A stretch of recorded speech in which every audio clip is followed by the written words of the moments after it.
تمام صحابہ پر یہ الزام لگا دینا کہ کم و بیش سینکڑوں صحابہ کرام علیہم رضوان حضرت عثمان غنی رضی اللہ تعالیٰ عنہ کی شہادت میں شریک تھے، معاذ اللہ شامل تھے،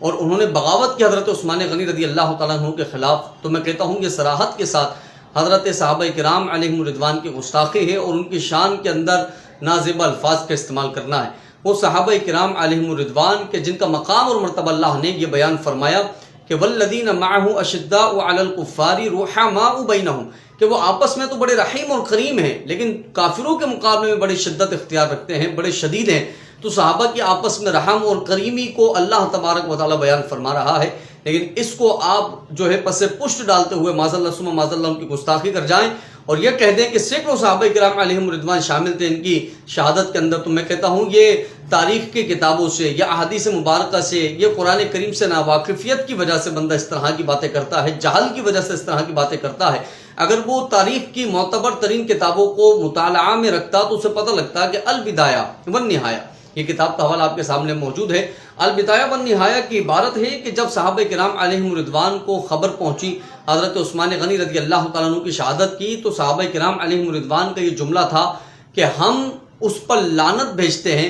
کہ جس نے حضرت عثمان غنی رضی اللہ تعالیٰ عنہ کو شہید کیا، اور صحابہ نے ان کی شہادت پر اتنا افسوس کیا، ان کی شہادت پر غم کا اظہار کیا، اور اس عبارت کا جملہ یہ موجود ہے کہ ایک بھی صحابی اس کے اندر شریک نہیں تھا، ایک بھی صحابی اس کی شہادت میں شامل نہیں تھا، نہ ہی بغاوت کے اندر شامل تھا۔ الحمدللہ یہ کتابیں ہیں، یہ عبارتیں ہیں کہ جو ان کی عدل اور انصاف اور ان کے تقوی اور پرہیزگاری کو بیان کرتی ہیں۔ اور اسی طرح سے البدایہ والنہایہ کی عبارت ہے کہ آپ کو پتہ لگ جائے گا کہ اصل میں عثمان غنی رضی اللہ تعالیٰ عنہ کو شہید کروانے میں کس کا ہاتھ تھا۔ تو البدایہ والنہایہ کی عبارت سامنے موجود ہے کہ عبداللہ ابن سبا،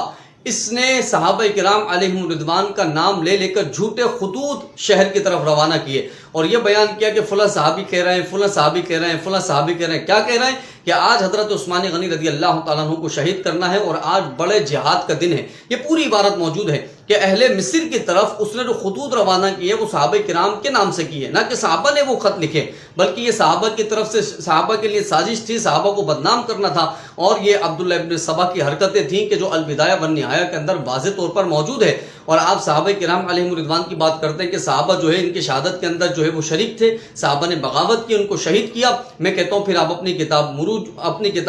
مروج الذہب اٹھائیے، اور مروج الذہب کی عبارت ہے کہ صحابہ شریک کس میں تھے؟ صحابہ حضرت عثمان غنی رضی اللہ تعالیٰ عنہ کے دفاع میں شریک تھے، آپ کی حفاظت میں شریک تھے۔ یہ عبارت موجود ہے مروج الذہب کی، جو کہ آپ کے مورخ ہیں، شیعہ مورخ ہیں، اور ان کی عبارت یہ ہے کہ حضرت علی المرتضیٰ نے اپنے دونوں بچوں کی ذمہ داری ان کی حفاظت کے لیے لگائی، اسی طرح سے حضرت زبیر نے اپنے بچے کی ذمہ داری ان کی حفاظت کے لیے لگائی، اسی طرح سے حضرت طلحہ نے اپنے بچے کی ذمہ داری ان کی حفاظت کے لیے لگائی۔ اور عبارت میں یہ موجود ہے اور بھی دیگر صحابہ تھے کہ جنہوں نے اپنے بچوں کی ذمہ داری عثمان غنی رضی اللہ تعالیٰ عنہ کی شہادت کے لیے لگائی۔ اور اسی طرح کی عبارت جو ہے شرح نہج البلاغہ ابن حدید کے اندر موجود ہے کہ صحابہ کرام علیہم رضوان نے اپنے بچوں کی ذمہ داری لگائی کہ وہ عثمان غنی رضی اللہ تعالیٰ عنہ کی حفاظت فرمائیں۔ تو صحابہ کا تو یہی طریقہ کار رہا، صحابہ کا یہی عمل رہا کہ صحابہ آپس میں محبت بھی کرتے تھے اور ایک دوسرے کی حفاظت بھی کیا کرتے تھے، نہ کہ وہ کسی کی بغاوت کرتے، نہ کہ وہ عثمان غنی کو شہید کرتے۔ تو خدا را اس طرح سے صحابہ کو بدنام نہ کیا جائے۔ وہ صحابہ کرام علیہم رضوان